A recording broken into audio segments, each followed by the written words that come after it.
சுபுகி தொழுதுவிட்டு தனது மளிகை கடையை திறந்த தீன்காக்கா காலண்டரில் அன்றைய தேதியை கிழித்துவிட்டு இருக்கையில் அமர்ந்தார். பணியாட்கள் சாமான்களை பரத்த ஆரம்பித்தனர். வியாபாரமும் ஆரம்பித்து சூடு பிடித்து ஓய்ந்திருந்த நேரம். கடைக்கு வெளியே 15 வயது மதிக்கத்தக்க சிறுவன் அலங்கோலமாக நின்றிருந்தான். அவனது கோலம் பிச்சை கேட்பதாக காக்காவுக்கு தோன்றியது. தம்பி, இங்கிட்டு வா என்று கூப்பிட்டு 20 பைசாவை நீட்டினார்.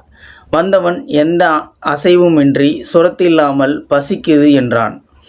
ஒரு வட்ட பண்ணை எடுத்து அவனிடம் நீட்டினார். வாங்கி கொண்டு செல்ல எத்தனைத்தவனிடம் இங்கேயே உட்கார்ந்து சாப்பிடு என்று வெளியில் கிடந்த முக்காலியை காட்டினார். வீட்டிலிருந்து தேத்த தண்ணி வரவே அதில் அவனுக்கு ஒரு லோட்டாவில் ஊற்றி கொடுத்துவிட்டு இன்னொரு வட்ட பண்ணு சாப்பிட்றியா என்றார். வேணாம் போதும் என்றவன் தேத்த தண்ணியை குடித்துவிட்டு கிளம்புறேன் என்றான். இங்கிட்டு வா, உன்னோட அப்பா அம்மா எங்க, ஏன் இப்படி இருக்கிற என்றார் காக்கா.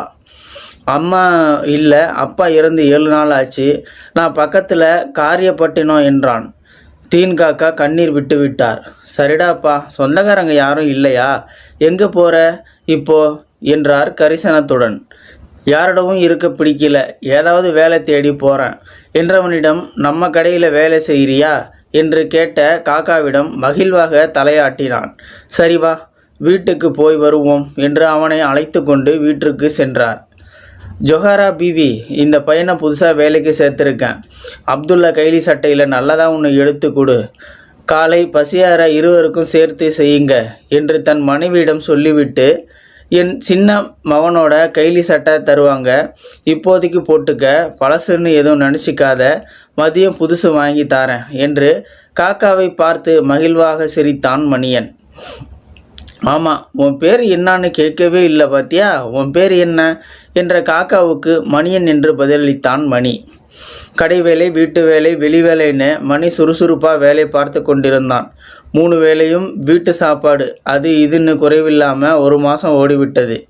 மணியா, இங்கே வா என்று அழைத்த காக்காவின் குரலுக்கு வந்துட்டேன் காக்கா என்று வந்து நின்றான் மணியன். இந்தாங்க உங்கள் சம்பளம் 300 ரூபாய் என்று காக்காவிடம். இப்போ பணம் வேணாம் காக்கா, நீங்களே வச்சுக்கோங்க, எனக்கு தேவைப்படும் போது கொடுங்க என்ற மணிக்கு, அப்படியா, அதுவும் நல்லது தான் என்று அப்பணத்தை தனியே பத்திரப்படுத்தினார். காலங்கள் உருண்டோடியது. கிட்டத்தட்ட 10 வருடங்கள் தாண்டிவிட்டது. மணி தீன் காக்காவிடம் வேலைக்கு வந்து இளைஞனாகி விட்டான். அவனுக்கு திருமணத்திற்கு பொண்ணு பார்க்கணும் என்ற நினைப்பில் இருந்தார் காக்கா. காக்கா, நான் மெட்ராஸ் வரையிலும் போகணும் என்று இழுத்தான் மணியன். ஏனப்பா இப்போ மெட்ராஸுக்கு என்ற காக்காவிடம், விஜிபி கோல்டன் பீச்சுன்னு ஒன்று இருக்காம, அதெல்லாம் பார்த்துட்டு மெட்ராஸை சுற்றி பார்த்துட்டு வரேன், ஆசையாக இருக்கு என்றான் மணியன். உன் வாயிலிருந்து இப்போதான்ப்பா ஆசைன்ற வார்த்தையே வந்திருக்கு.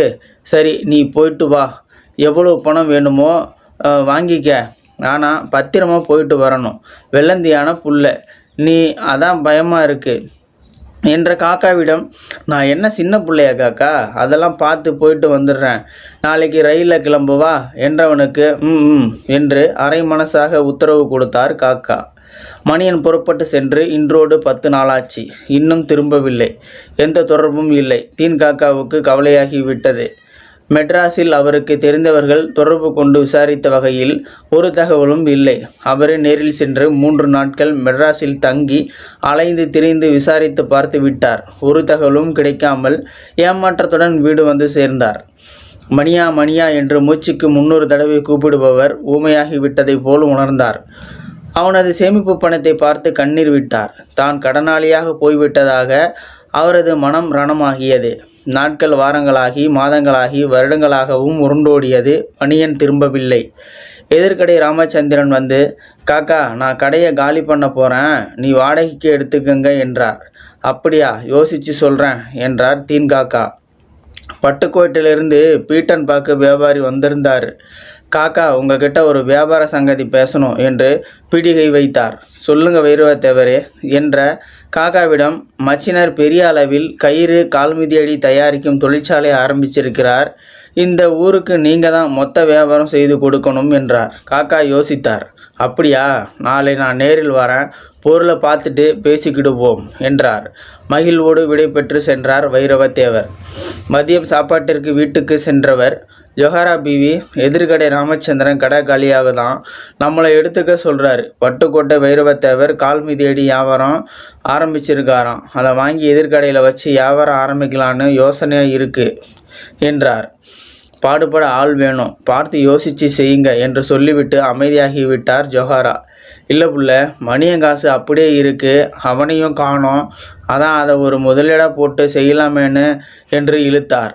அவரது எண்ணத்தை உணர்ந்த ஜொஹாராவும் இறைவனிடம் பிரார்த்தித்தார். அன்று சாயங்காலமே ராமச்சந்திரனை கூப்பிட்டு கடைக்கு அட்வான்ஸ் கொடுத்து விட்டார். அடுத்த நாள் புறப்பட்டு போய் மிதியடிகளின் தரத்தையும் அழகையும் கண்டு திருப்தி கொண்டு வைரவத்தேவரின் மைத்துனரிடம் தொகையை கொடுத்து பொருளை அனுப்பும்படி சொல்லிவிட்டு ஊர் திரும்பினார் தீன்காக்கா. அடுத்தடுத்த வாரங்களில் புதிய கடை திறக்கப்பட்டது. மிதியடி மட்டுமல்லாமல் கயிறு சார்ந்த பொருட்கள், துணிப்பைகள், ட்ரங்கு பெட்டிகள், தலையணை, பாய் என பல பொருட்கள் கொண்டு வியாபாரம் சூடுபிடிக்க இன்னும் பல வகையான பொருட்களை கடையில் இறக்கினார் தீன்காக்கா. நல்ல திருப்தியான வியாபாரம், போதுமான லாபம், தரமான பொருட்கள் என அக்கடை அந்நகரில் ஒரு அடையாளமாக மாறிப்போனது. தீன்காக்காவினால் நம்ப முடியவில்லை அக்கடையின் வளர்ச்சியையும் வியாபாரத்தையும். இவ்வாறாக அக்கடையும் ஆரம்பித்து 7 ஆண்டுகள் கடந்துவிட்டது. சுபுகி தொழுதுவிட்டு கடையை திறந்து உட்கார்ந்தார் தீன்காக்கா. ஒருவர் தளர்வாக கடையை நோக்கி வருவதைக் கண்டு பார்வையை கூர்மையாக்கினார். மணியா என்று பதட்டமாக சொல்லியவாறு எழுந்தார் காக்கா. மணியனோ வெறுமையான பார்வையை கீழ் நோக்கி செலுத்தி கொண்டே, நல்லா இருக்கீங்களா காக்கா என்றான். என்னாச்சுப்பா உனக்கு? மெட்ராஸு போயிட்டு வரேன்னு போனவன் தான், ஒரு செய்தியும் இல்லை, நான் தேடாத இடமும் இல்லை. எங்கே போனேன்? என்ன ஆச்சு? ஒரு கடுதாசி கூட இல்லை, தவிச்சு போயிட்டேன் மேடம் மணியா என்றார் காக்கா கண்களின் ஈரத்துடன். சொல்ல முடியாத வேதனைகள் காக்கா. ஒரு பெண்ணின் மானத்தை காப்பாற்ற போய் கொலை குற்றவாளியாகப்பட்டு சிறை தண்டனை பெற்றுவிட்டேன் காக்கா. உங்கள் முகத்தை பார்க்கவும் கூச்சமாக இருக்கு காக்கா என்றான் மணியன். அப்படியல்ல மணி, நீ தப்பு பண்ண மாட்டேடா, நான் அறிவேனப்பா, வா உள்ளே வா என்ற காக்காவிடம், காக்கா நான் ஒன்றும் இல்லாதவனா, அப்போது சிறுவனா உங்கள் முன்னாடி நின்ன மாதிரியே இப்போவும் நிற்கிறேன் காக்கா. என் வாலிபம் சிறையில் போச்சு, மானமும் போச்சு, உடல் வலிமையும் போச்சு, பசிக்குது காக்கா என்றான் கண்ணீருடன் மணியன். காக்காவும் கலங்கிவிட்டார். அப்படி சொல்லாதடா மணியா, நாங்கள் இல்லையடா உனக்கு, இந்தா இதை முதல்ல சாப்பிடு என்று பிஸ்கட் பாக்கெட்டை கொடுத்துவிட்டு தேத்த தண்ணியை லோட்டாவில் ஊற்றினார் காக்கா. தேத்த தண்ணியை குடித்து ஆசுவாசப்படுத்தி கொண்ட மணி, உங்களை பார்க்கணும் போல தோணுச்சு, பார்த்துட்டேன், நான் கிளம்புறேன் காக்கா என்ற மணியின் பேச்சை குறுக்கிட்டவராக, எங்கே போகிற என்று காக்கா கேட்டார். எங்கேயாவது தெரிந்தவர்களை பார்க்கவே கூச்சமாக இருக்குது, சிறைக்கு போயிட்டு வந்ததால் தப்பு செய்தவனு தானே என்றும் எல்லாரும் நினப்பாங்க, என்னால் அதை தாங்க முடியல காக்கா, எங்கேயாவது போய் என்றவனை குறுக்கிட்டு, எங்கேயாவது போயினா எங்கே போகிற? ஏதாவது வேலை பார்த்து கிடைக்கிறத சாப்பிட்டு என் காலத்தை ஓட்டி முடிச்சுக்கிறேன் என்றான் மணியன் கண்களில் கண்ணீர் கசிந்தபடி. ஏன் அப்படி நினச்சிட்ட? நான் இல்லையா? என்னை பற்றி நீ என்ன நினச்சிட்ட என்ற காக்காவுக்கு, நான் அனாதையாக வந்தப்போ என்னை உங்கள் வீட்டில் ஒருத்தனாக நினச்சி வளர்த்தீங்க, பெரிய மனசு காக்கா உங்களுக்கு, நான் தான் உங்கள் பேரை கெடுக்கிற மாதிரி நடந்து போச்சு.